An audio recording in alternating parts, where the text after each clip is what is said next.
a visual history of our times, and we are so lucky. And the integrity is taking on that job. Thank you very much.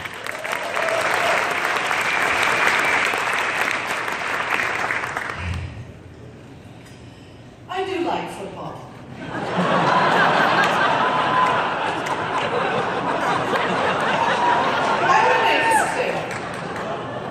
I gave 7 years, 7 of my youngest, prettiest years to being football, basketball, and wrestling.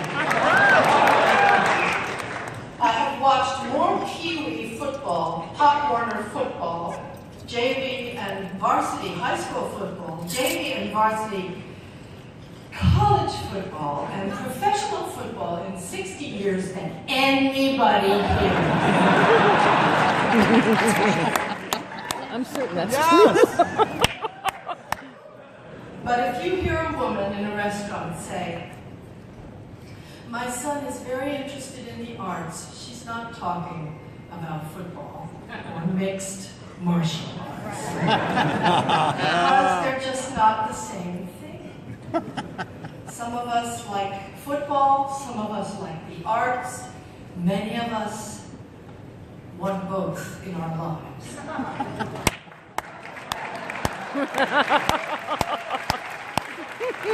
Nice, nice. It isn't helpful to make it us versus them. I was making a joke, and Mike Nichols told me, "If you have to explain the joke, Meryl, you're doomed."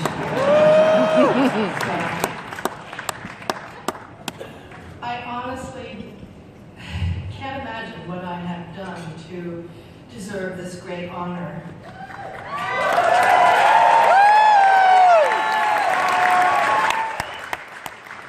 In the hours, all I did was kiss Alice and Jenny.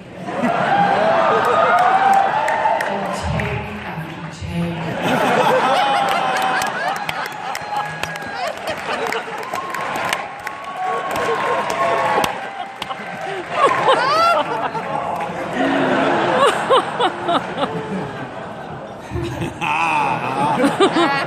And I'm also fairly proud of a very jolly portrayal of a gay conversion therapist on Lisa Kudrow's web therapy. If you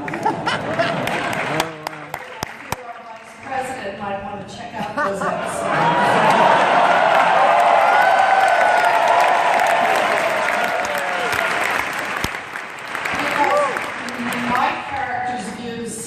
Dovetail with his, although it involves comedy, so I don't know.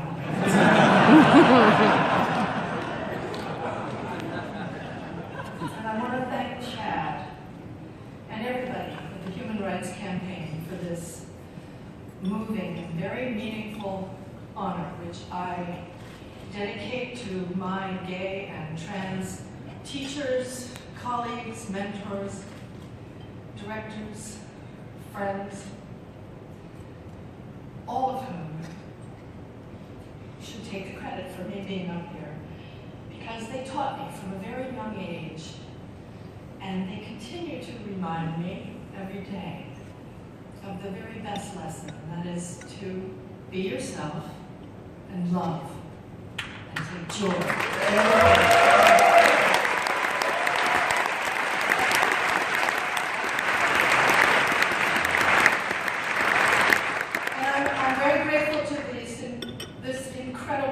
Organization, Human Rights Campaign, for what you have done in such a smart, strategic, and systematic way to secure and safeguard the rights of LGBTQ Americans.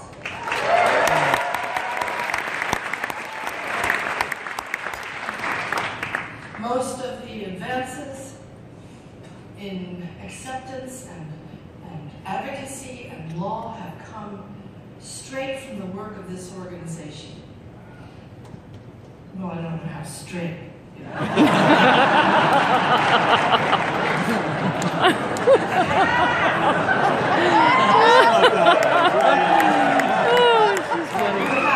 have made the lives of people I love love, better, stronger, and safer.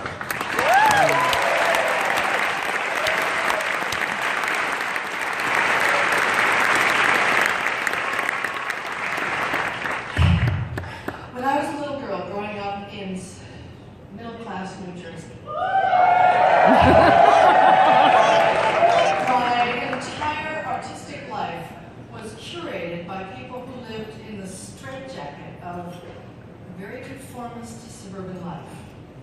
In the late 50s and early 60s, all the houses in my neighborhood were the same size in developments. They even were the same shape and color and style. And in the schools, your job was to put pennies in your loafers and look the same as everybody else, act the same as everybody else.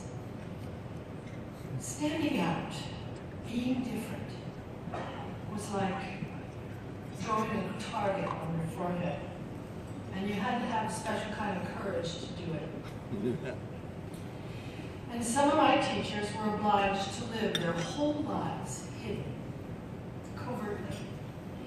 But my 6th and 7th grade music teacher, Paul Grossman, was one of the bravest people I knew. Because later when I was in graduate school, I read that he had transitioned and become one of the first transgender women in the country.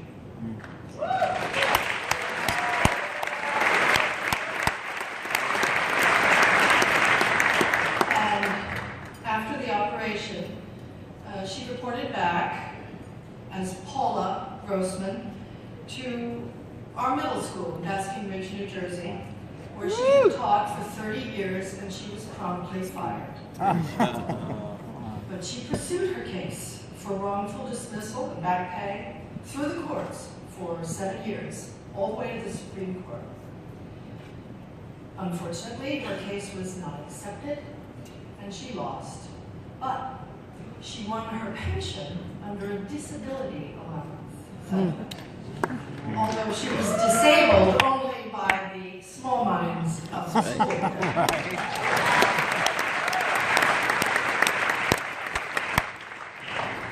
She was a garrulous, cantankerous, she was a terrific teacher, and she never taught again. But her case did set the stage for many of the discrimination cases that followed. She and her wife raised their 3 girls. She worked as a town planner, and she had an act playing piano and singing in cocktail lounges around New Jersey. But I remember her as Mr. Grossman.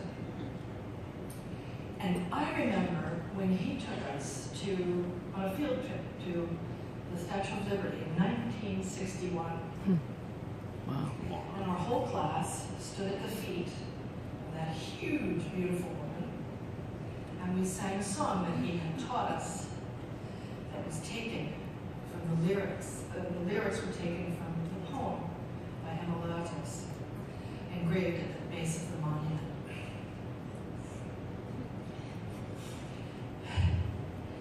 Give me your tired, your poor, your huddled masses yearning to breathe free, the wretched refuse of your teeming shore. Send the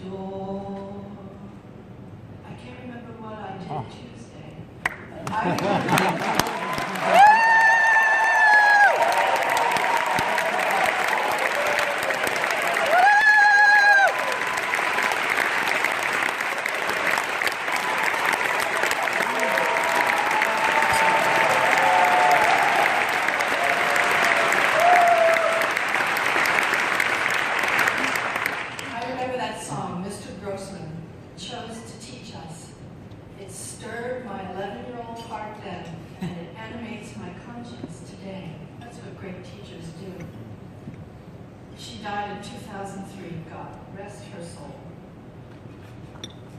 My piano teacher, George Voss, he was about 80 years old in 1965. He lived or he was probably 40, and I just thought. Oh, that's great. He lived in a little house hidden away in the woods in Berkeley Heights, New Jersey, with his lover, Phil. And my mother said, his lover for 50 years. And his house wasn't like the other houses. It was a magical place. It was filled with birds and exotica and collectibles from Central and South America, which they gathered on their trips. I'm not going to introduce you to all my I'm just going to tell you about some of the people, mainly an artist,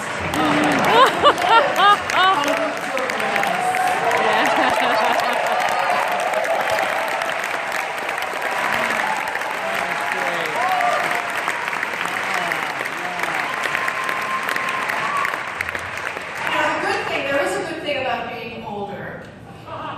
There is. You'll see. And that is, you do get to mark the decades and the progress of things. You can honestly say things are better now. They really are better now. But what is that famous quote? The price of liberty is eternal vigilance. Everybody thinks that's Jefferson that said that. But it wasn't, it was an Irishman. John Philpott. Eternal vigilance is the price of liberty. And he also said, great minds, evil prospers when good men do nothing. Ain't that the truth?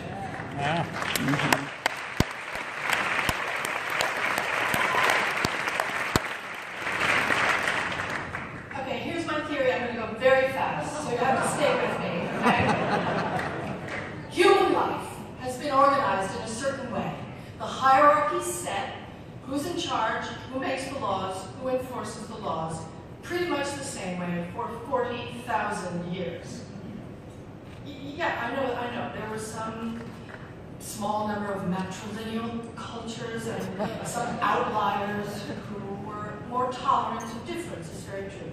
But pretty much, and the so-called democracies, the great democracy of Greece, where women and slaves were excluded, pretty much through our history, might made right. And the biggest and the richest and the baddest were the best. And the man pretty much always was a man. But suddenly, at one point in the 20th century, for reasons that I can't possibly enumerate in the 2 minutes that I have left, something did change. The clouds parted. And women began to be regarded, if not as equal, but as deserving of equal rights.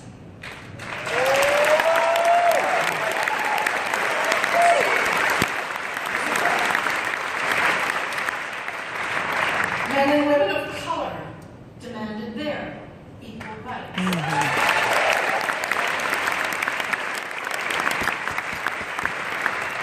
People of a sexual orientation and gender identification outside the status quo also demanded their equal regard for the law. So people with disabilities, we all won rights that had already been granted to us in the Constitution 200 years before, in theory. But the courts and society finally caught up and recognized our claims. And amazingly, and in the terms of the whole of human history, blazingly fast, culture seemed to have shifted. All the old hierarchies and entitlements seem to be on shaky ground. Which brings us to now. we shouldn't be surprised that fundamentalists of all stripes, everywhere, are exercised and fuming. We shouldn't be surprised that these profound changes come at a much steeper cost than it seemed we were gliding through them in the late 20th century. We shouldn't be surprised if not everyone is totally down with it. But if we live through this precarious moment, if his catastrophic instinct to retaliate doesn't lead us to nuclear winter, we will have much to thank this president for, because he will have woken us up to how fragile freedom really is.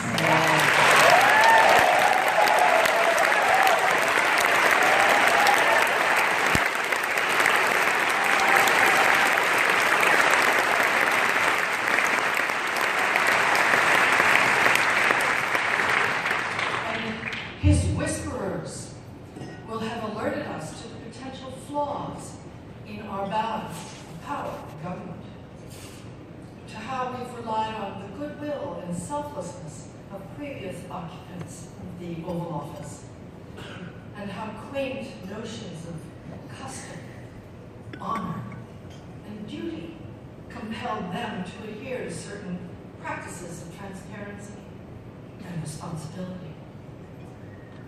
How easily all of this can be ignored, and how the authority of the executive in the hands of a self-dealer can be wielded against the people and the Constitution and their Bill of Rights. The whip of the executive can, through a Twitter feed, lash and intimidate, punish and humiliate, delegitimize the press and all imagined enemies with spasmodic regularity and easily provoked predictability.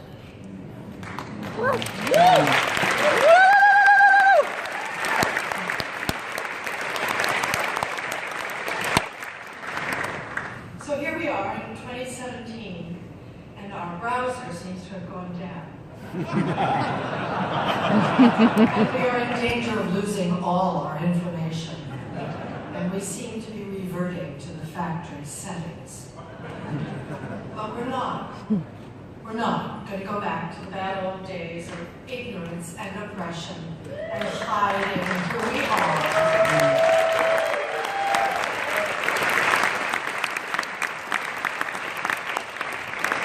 Because we owe it to the people who have died for our rights and who have died before they even got their own. And we owe it to the pioneers of the LGBTQ movement, like Paula Grossman, and to the people on the front lines of all civil rights movements, not to let them down. I am the most overrated and most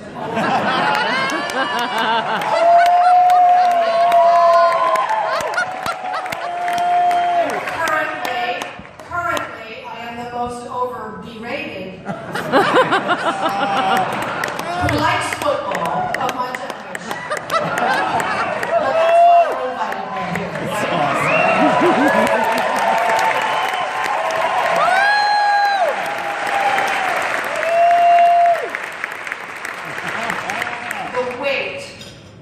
The weight of all my honors is part of what brings me here to the podium. It compels me.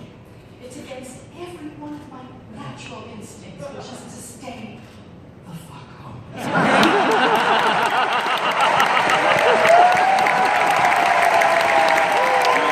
Oh my God.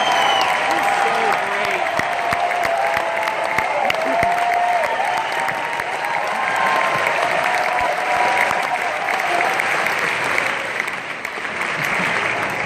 It compels me to stand up in front of people and say words that haven't been written for me, but that come from my life, from my convictions, and that I have to stand by.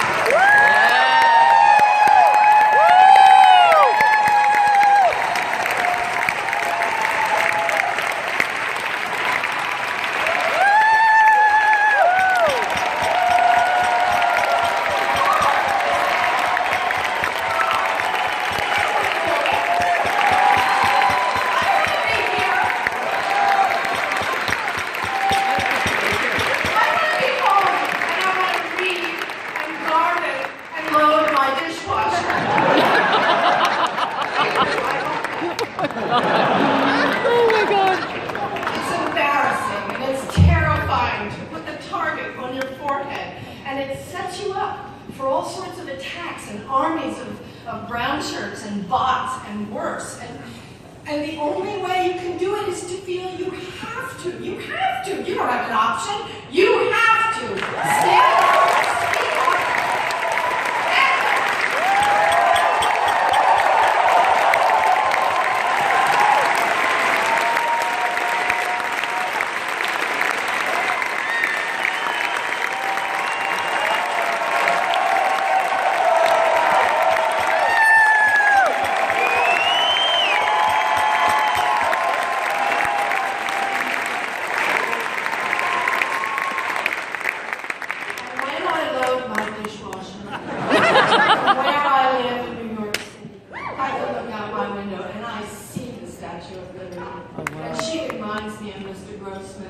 And the first trip there, and all my great-grandparents who came through and passed by that poem. Many of them fled religious intolerance in the old world. And we, Americans, have the right to reject the imposition of unwanted religious practice in our lives. We have the right to live our lives with God or without her.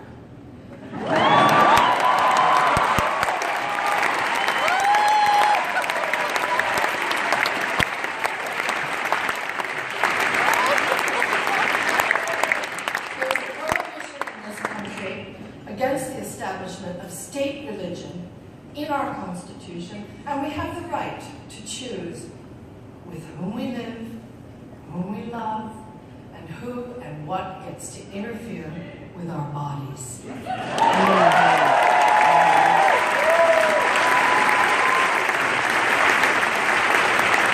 As Americans, men, women, people, gay, straight, LGBTQ, all of us have the human right to life and liberty and the pursuit of happiness. And if you think people were mad when they came, they thought the government was coming after their guns, wait till you see when they try to take away our happiness.